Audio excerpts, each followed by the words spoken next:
from my life. I'm here now to try it all. I'm ready to take the fall, 'cause I'm an original. Why deny it? And I won't waste my life being typical. I'ma be original, even when it's difficult. And I won't change myself when they tell me no. I'ma be original. I'ma be original.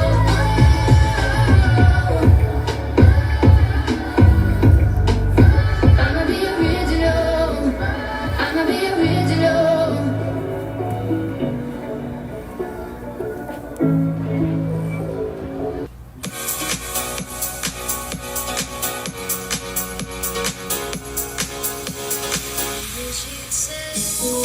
It's okay.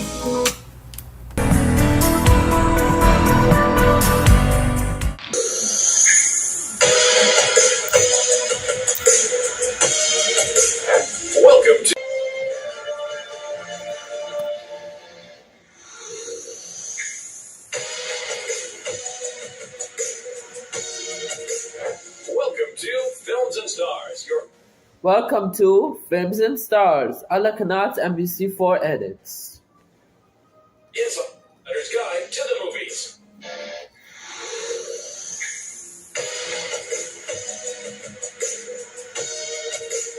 Welcome to Films and Stars, your insider's guide to the movies. This week, we stand in awe of Michelle Monaghan's cinematic versatility. But for now, she's a successful TV star out on a girls' trip in The White Lotus Season 3. Movie Report. Our hotel is the best in the world. At the end of the week, it will be an entirely different person.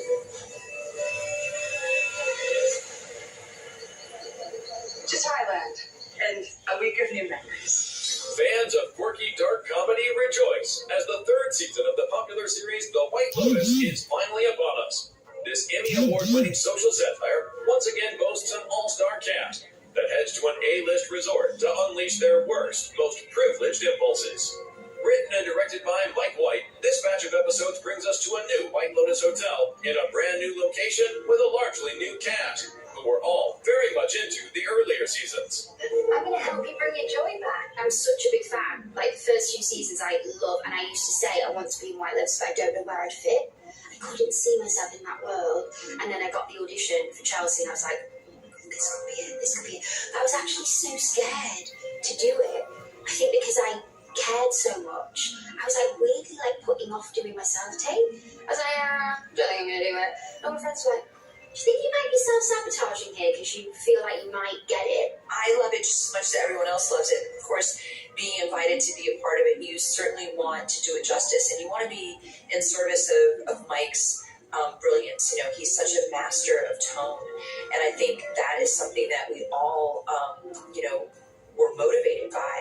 I think what makes this particular season a little bit different is that we're in Thailand. It's the location, and what's exciting is that we see each of the characters explore Thailand in a way that we haven't seen in previous seasons. And I think as a result of that, this show actually feels bigger.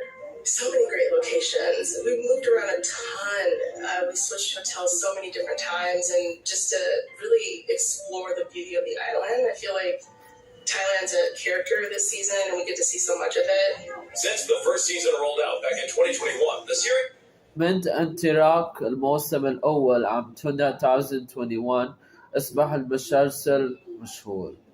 That means the مسلسل they were doing is مشهور because it was launched in 2021 by the guest stars, these guests like myself. It's the location, and what's exciting The lady with the white shirt, the White Lotus. is that we see each of the characters explore Thailand in a way that we haven't seen in previous seasons. And I think as a result of that, this show actually feels bigger.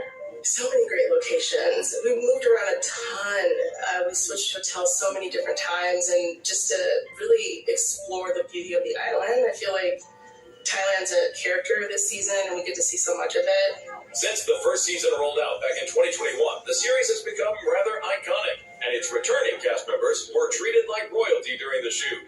I mean, season one, we just felt lucky to be working. It was COVID. We were in one location. We weren't allowed to leave the location. And to go from that to White Lotus is like a cultural phenomenon. Like, it's just, and I felt that going in. I felt that pressure and that nervousness. And I remember Carrie came up to me and she was just like, "You're nervous?" She's like, "We're all over there and we're all nervous to meet you." Old friends, long time friends, not old. Happens stays in Thailand. So I play Jacqueline Lemon. I play a Hollywood famous television actress, and our storyline is that I go on a girls' trip with my childhood best friends, and we're looking to kind of reconnect and really just have a really, really great time. And then as the season progresses, of course, as we know, White Lotus, the facade starts to kind of melt away a little bit. We start to see some cracks in the exterior. It's a wellness centre. You should get a facial. Rick, the lady in the airport thought you were my dad. God. Chelsea's so oblivious to what the White Lotus Resort is. She's aware. She's like, why the hell are we here? So actually going into that headspace helped me forget that I was in the show. Like, I kind of didn't have the stakes of the show so much because Chelsea just found The brand new third season of The White Lotus is available for streaming now. I almost died today. But we got the room comped, didn't we, babe? So that was cool. Yeah, you did a great job, babe.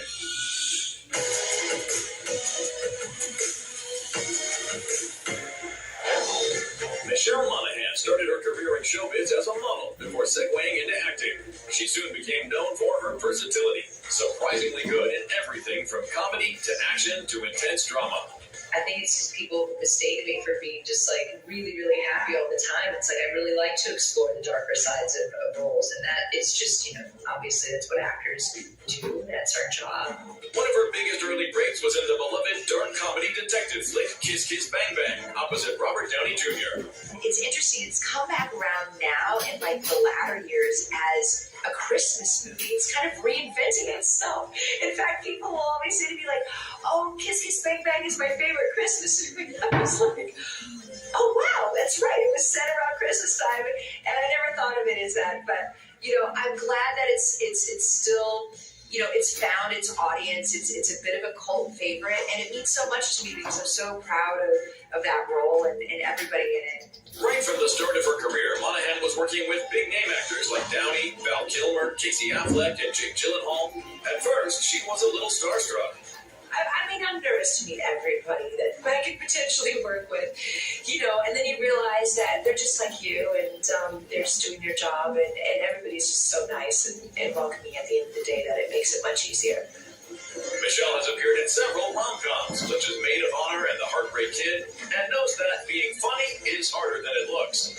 Definitely think comedy is more challenging for me than drama. It's all about the timing in comedy, so yeah, it's definitely a challenge, especially after you do something 10 or 15 or 20 times, and then it's sort of not that funny anymore. It's sort of, you've told the joke how many times, and it's not good. So it's always nice to then be able to use improv and things like that.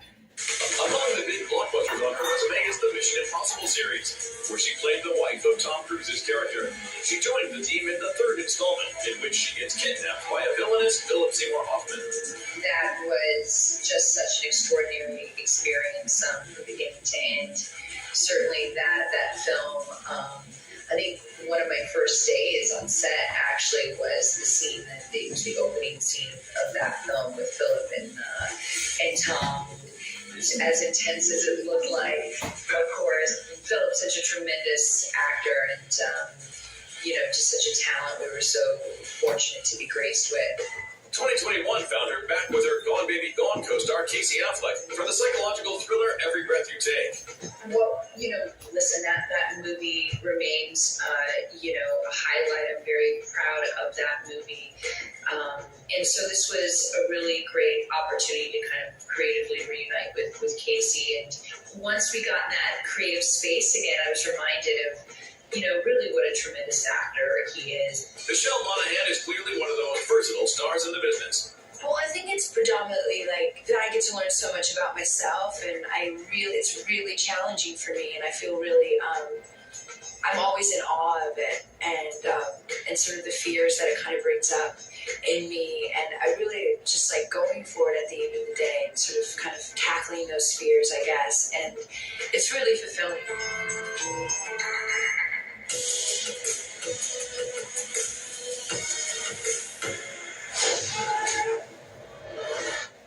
Thank you for finding the time.